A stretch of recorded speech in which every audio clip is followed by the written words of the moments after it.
بسم اللہ الرحمن الرحیم۔ آج لوگ ہر بات میں کیا کہتے ہیں ہمارے پیروں کو پتا کل کو کیا ہوگا، ہمارے فقیروں کو پتا ہے پرسوں کیا ہوگا۔ اور بڑی مدت کی بات ہے، یہی موسم تھا، چماسا گرمی تھی، انارکلی لاہور سے ہم کئی ساتھی گزر رہے تھے، فٹ پاتھ پہ بیٹھا ایک ملنگ، چاروں طرف لوگ کھڑے، بڑا مجمع، کافی دنوں کی تو بات ہو گئی، ہاتھوں کی لکیر دیکھ کر لوگوں کی تقدیر بتا رہا تھا۔ کسی کو کہتا تھا تجھے بڑی اونچی پوسٹ ملے گی، کسی کو کہتا تھا تیری شادی بڑی فرسٹ کلاس لیڈی سے ہوگی۔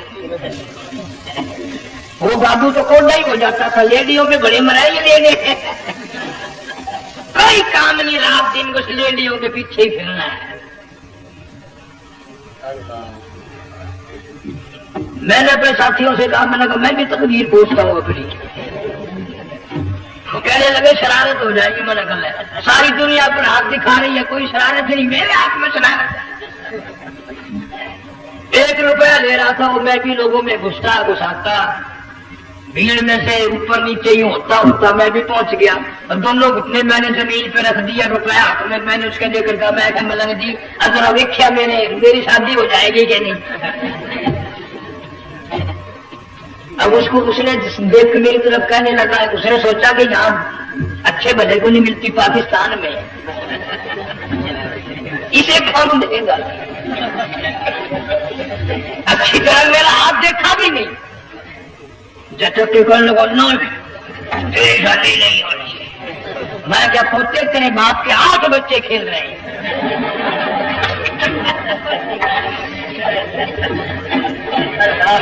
یوں ہی عقیدے بگڑ جاتے ہیں لوگ۔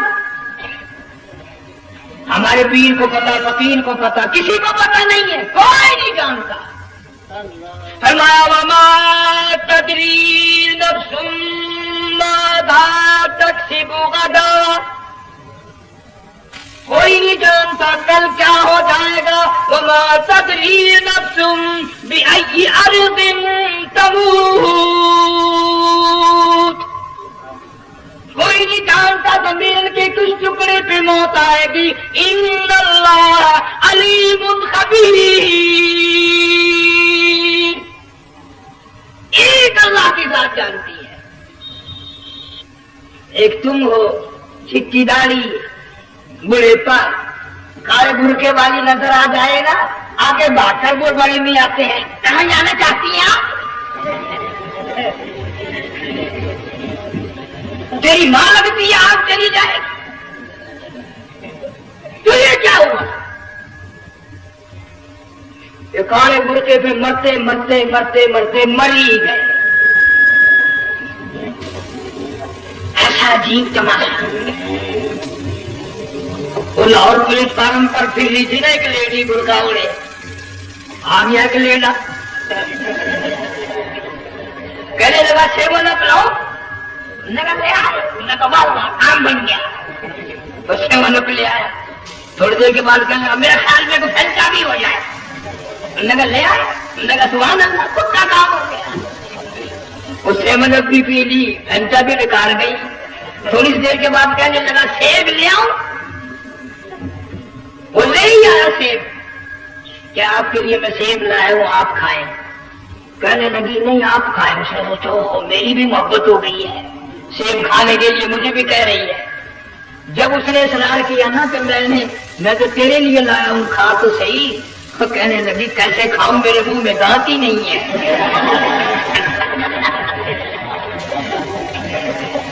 اب پتا چلا اسے کہ صبح سے میں تو پرانے پپے کے پیچھے پھر رہا ہوں۔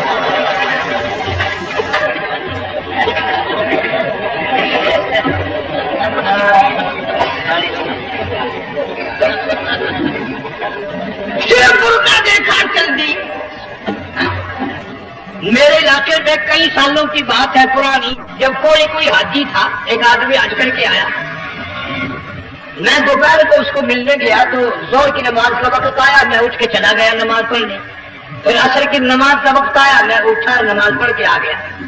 میں نے اس حاجی کے لڑکے سے پوچھا، میں نے کہا حاجی صاحب نے نماز یہیں پڑھی؟ کہنے لگا جی ابھی شروع نہیں کی، سمجھ کے تھکے ہوئے ہیں نا، 2-4 دن کے بعد شروع کریں گے۔ شکر ہے پہلے لوگ جھوٹ نہیں بولنا کرتے تھے. ہاں آج کل تو ہوتا نا دھوکہ دیتا ہے. یہ تو کئی وقت کی اچھی پڑ کر بیٹھے ہیں.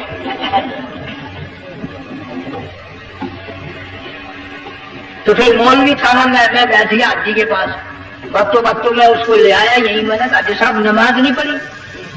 کہنے لگا آپ لوگوں سے سنا ہے کہ بیت اللہ میں جو ایک نماز پڑھے لاکھ کا ثواب ملتا ہے. مسجد نبی میں جو ایک نماز پڑھے 50,000 کا ثواب ملتا ہے. 4 مہینے پڑھ کے آیا وہ حساب لگا لو.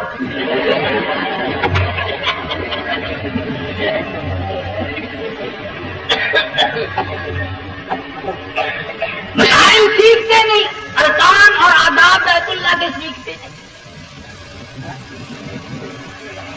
ڈی سی کے دفتر میں اگر جانا ہو کئیوں سے پوچھے کیسا جاؤں, کس طرح درخواست دوں, کیسے کہوں, کیسے کھڑا ہوں, کیسے بیٹھوں, کیا عرض کروں. اور اللہ کے دربار میں ہم جاتے ہیں سیکھ کرنے جاتے.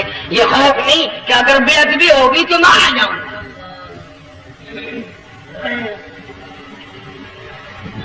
اللہ تبارک و تعالیٰ جل شانہ نے اسماعیل علیہ السلام کی نرم و نازک ایڑیوں سے بنیاد ڈال کر خانہ کعبہ کی اللہ نے ہمیں یہ کعبہ دیا. گناہوں کی معافی مانگنے کے لیے وہاں جاؤ, اللہ تبارک و تعالیٰ کے دربار میں حاضر ہو کر مانگنے کے لیے یہاں جاؤ. ارشاد فرمایا مدنی کریم صلی اللہ تعالی علیہ وسلم نے جو آدمی صحیح ارکان حج کے ادا کر کے واپس جاتا ہے اس طرح واپس آتا گویا آج ہی ماں کی پیٹ سے پیدا ہوا. پہلے لوگ یوں ہی حج کیا کرتے تھے, یوں ہی قربانیاں کرتے تھے. اب تو ہر چیز کی لوگ آسانی تلاش کرتے ہیں. پچھلے بقرعید کے موقع پر ہمارے مسجد میں ایک آدمی مجھے کہنے لگا اگر کوئی غریب آدمی مرغی کی قربانی دے دے تو لگ جائے گی. میں نے کہا تو مکھی مار دے انشاءاللہ وہی لگ جائے گی. سارے کام ٹیڑھی ہو گئے, نیچے نیچے نیچے نیچے کو چلے آ رہے. آج کل وہ ٹیڑھی بکرے بکری آئے ہوئے ہیں نا, کہیں تو قربانی کے لیے یا کندھے کو اٹھا کر لاوے. اب بتاؤ یہ گوشت باندھے گا یا کھاوے گا یا فریج میں رکھے گا, کیا کرے گا؟ بالکل کام بگڑ گیا. حضور صلی اللہ علیہ وسلم نے فرمایا قربانی کا جانور اچھا تلاش کر کے لاؤ, اس کے بدن پہ جتنے بال ہوتے ہیں اتنی نیکیاں لکھی جاتی ہیں. اور میرا موضوع نہیں, حضور صلی اللہ علیہ وسلم نے فرمایا کہ میں نے اللہ سے دعا کی تھی میری امت کا کیا بنے گا. کل صراط پہ سے گزرتے وقت اللہ تعالیٰ نے میری دعا کو قبول فرما کر یوں فرما دیا کہ تیری امت جو قربانی میں جانور ذبح کرے گی میں خدا کل صراط کے کنارے پر زندہ کر کے